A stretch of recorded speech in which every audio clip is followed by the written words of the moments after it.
All right, and welcome back for another episode of Carnivore Trades. Today is Wednesday, June 29th, 2022.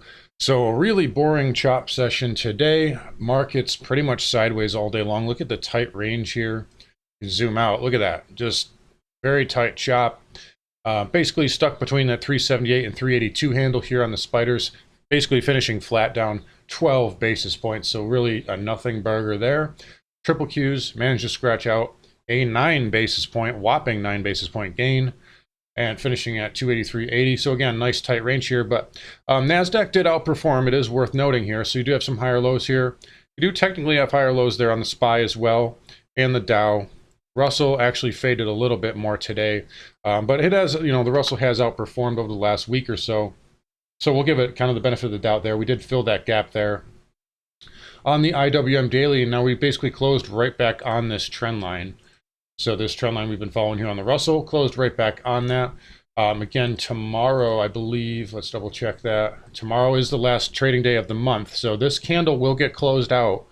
This monthly candle here on the Russell will get closed out. So it'll be interesting to see if they save that. If they do, I think there's a really good chance of a pivot low to be put in this week. And not just on the Russell, but on the S&P, the Qs, on pretty much everything. We're kind of looking for that right now. We basically came here and, for all intents and purposes, filled this gap. If you see on the SPX, we got about 4 points away. So it was 37.95.73. The low of the day today was 37.99.02 on the SPX. Sometimes when you get these gaps, and I heard everybody on FinTwit pretty much all day, oh, the gap, the gap, the gap, the gap this, the gap that. When everybody's looking at the same level and they all got their orders sitting right below that level, a lot of the time the market maker will just say, nope, we're going to rug pull it and we're going to get real close, but then we're going to pop it back up. So long story short, they kind of defended this level, but overall just a pause day. There still could be some downside in the cards, though. I wouldn't rule that out. Again, we talked about possibly 370 or 373 on the SPY there as being a potential area for a pullback if we were to go down there. But again, I'm expecting some type of a pivot here to be put in, right around this time of the year, right around 4th of July. I talked about this really in December and January. I said the first 2 quarters of the year, market is going to be under pressure. We're going to have a sell-off. There's going to be a bear. And at the time, it seemed pretty insane. But, I also said that, and, here we are. But I also said that we'd probably bottom out in late June to early July. And here we are now again. And this is kind of the setup I'm looking for. And I think we got a good shot of doing it. Now, I don't know. We could have put in the low today. They could gap this up tomorrow and run us. We could also go back down to 370. But at this time, I'm looking actually to start accumulating some longs here. And, to average in. We're not going crazy, not overloading the boat here, but picking up things at strategic levels. So if you want to get in on that, come find me on carnivoretrades.com. We're absolutely crushing it this year. So if you like making money, get in on that. Anyways, here, flipping over here to the triple Qs. Again, same kind of thing, scratched out a small gain, held this little pivot low. And it's worth noting that the Qs are, they've had a nicer move off the lows than the spiders here. So a nice move there. And like looking at some of these sectors, the semis have really lagged. We talked about that yesterday and the day before. They kind of picked up the slack a little bit, but they came back down and basically tested this previous little closing candle here in this tail low. It held for now, but again, semis under a lot of pressure. NVIDIA here really kind of just bear flagged all day long here on the intraday. So, again, this may have a little bit more downside. You can see these levels here going back to last year, or actually this is 2020, this big breakout level. This is a strong level. Now, you've done some consolidation above it, but this is a long period of consolidation. It's going to take a lot of energy to break through that. I also think AMD kind of gets attractive down here, right near that 74 area.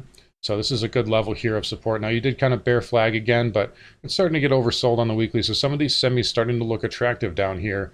And again, little, move down, little intraday bear flag. We talked about the inside bar. I think it was yesterday on AMD. And that did start to break down, but it does get attractive down here. So for what that's worth, take it or leave it. But some of these stocks are getting attractive.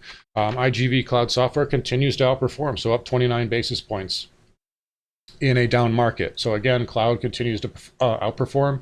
We talked about this the other day. You've got this potential for a W, kind of a V setup. So if you can put in a V, a pivot here, this can set up to move higher. So I like the cloud stocks. Also, biotech finally starting to outperform. This is still holding an inside bar pattern. So XBI holding up okay. Again, you see the W there and potentially a little pullback into these moving averages, maybe give you a V up move afterwards. So some sectors are suggesting that we could be close to a bounce, and that's kind of what we're looking for here. Transports here, been a weak sector, continues to be one. Tested this green bar low, and it held the lows for now. So we'll kind of just leave it at that. Again, you know, you really need to get a close above that 20 moving average to really get any sort of daily chart momentum going. But overall, you know, it's been a weak sector, and you know, it held the lows today, so we'll see a little bit more tomorrow. Anyways, interest rates. So backing off a little bit here. Powell did speak today. Basically said that the Fed doesn't understand inflation. Big surprise, right? I'm not really sure what to make out of it. You know, the bond market may be starting to price in some type of a back off. I'm thinking it probably won't be until September, but for now, you know, rates pulled back a little bit here. TNX down 3.5, 30-year down 2.96. So again, a little bit of backing and filling. You need to take out this pivot here from the 23rd on both the 30-year and the 10-year. If you do that, then you can get back to this level here that we were at a month ago in late May. But overall, a little bit of a back off today in rates. And high yield debt did the same thing as the spider, so pulled back a little bit and finished off the lows, finished negative. So again, still remains weak. I said 73.50. We went down there. 73.43 was the low of the day. That held. So we'll just leave it at that for now. Won't make too much more out of it. If that does break, it's got to hold that double bottom there. All right, so HYG. So let's talk about home builders here. So XHB. Again, same kind of pattern. Filled that gap, finished off the lows. ITB. Same thing, dipping down, and then a little bit of a tail candle. So, you know, it could potentially put in a higher low here. We'll have to see a little bit more tomorrow. This pattern's a little immature, but home builders coming off the lows nicely. And again, the rally in bonds does help out these stocks. VNQ, little gap down today, filled the gap, held the lows. In fact, you can even put little trend line here. That was your breakout, so that was when you got above that red bar high. We back tested it and it held. So again, there's potential for higher low setups here. You guys seeing a pattern here? So, you know, the ITB, XHB, you know, we talked about XBI, IGV. So there's higher low potential setups. You know, we talked about Apple, Tesla yesterday, Google. You've seen all these pullback patterns with these potential higher low setups. So again, that's really the look we're looking at across the board here. Anyways, moving on here, financials, again, same thing, you know, move up off the lows and a little pullback pattern. Fins are still weak, you know, let's not make any qualms about it, below all four major moving averages in a downtrend. So it's got a lot of work to do, but again, there could be a higher low setup here. Broker dealers, we talked about Morgan Stanley and Goldman yesterday, holding up a lot better than some of the money center banks. There's Bank of America, JPM, Wells Fargo, Citi. So the XBD broker dealers, more the investment banks, are holding up a little bit better. This pattern's a little bit nicer, a little cleaner. But again, we'll see what we get. And if the market starts to rally, these will all rally anyway. A rising tide will lift all boats.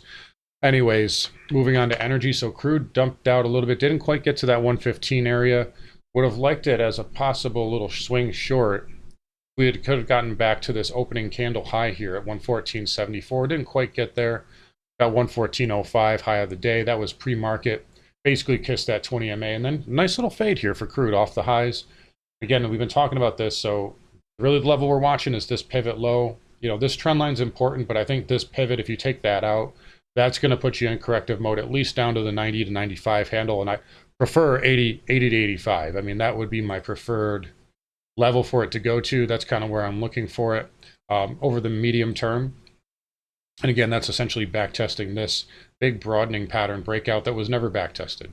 And then you have that 20-month moving average much below that. We're still, you know, even as much off of the highs as we were, you know, back here, back in April, you know, this is like a 30-40% drop. If you look at the monthly, I mean, we were still like almost 100% extended from the 200-month moving average and the 20-month moving average. So there is backing and filling to be done, and that's why I said, guys, don't chase energy, because, you know, look how extended it is. You know, it's going to come back in, it's going to back test these levels, and that's when you want to be a buyer.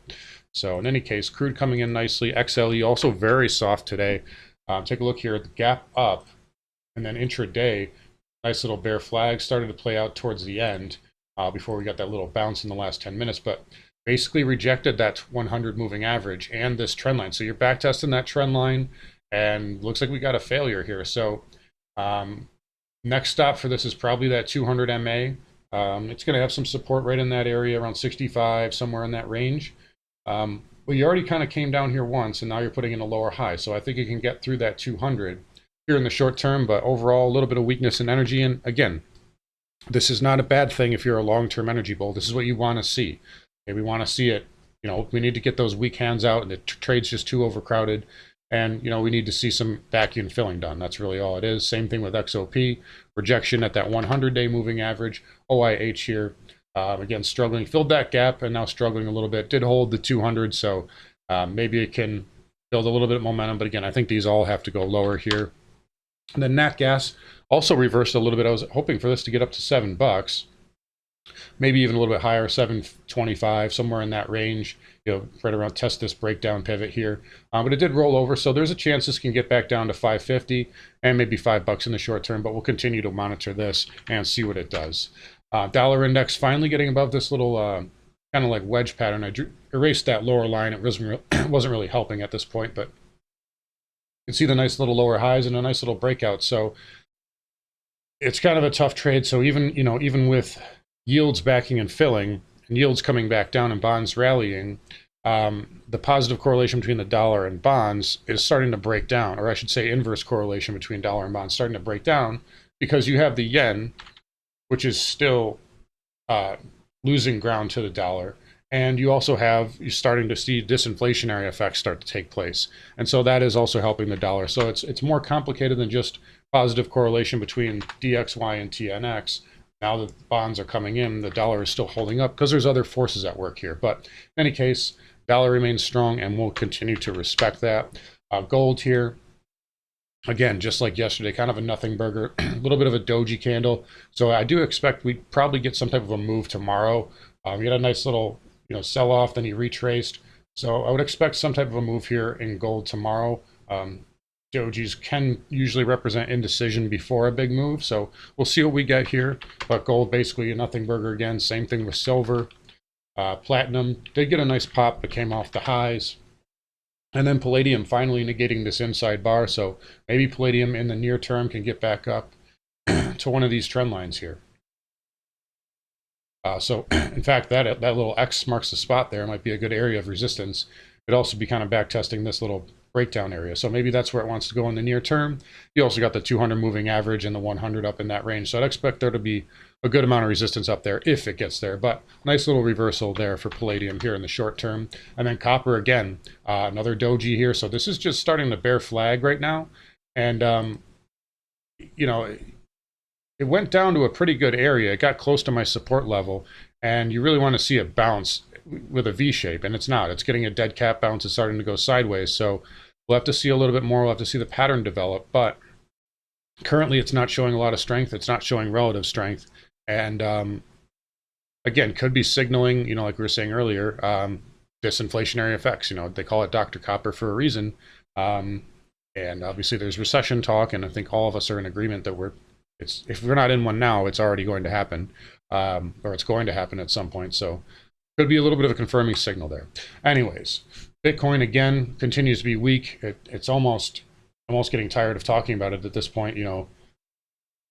Bitcoin's 28 basis points for Bitcoin's nothing. We're used to 7-8% moves. It's like not even Bitcoin doesn't even have the volatility anymore. It's not even fun to look at this point. It's ever since that Terra Luna blow up, it's been almost like a broken name right now. You got that nice dump out. There was some volatility there, but this is really weak here. I'm trying to find anything to get excited about with it. I mean, he did hold the lows, but look at the weekly. If we start doing this more on the weekly, this is going to go a lot lower. So we want to see this reverse trend. First step is getting above that 20-period moving average and this pivot high here at 22,991. So if you can get above that, then it gets a lot more attractive. I'd give it the upside bias to maybe that 26.5 area, 50.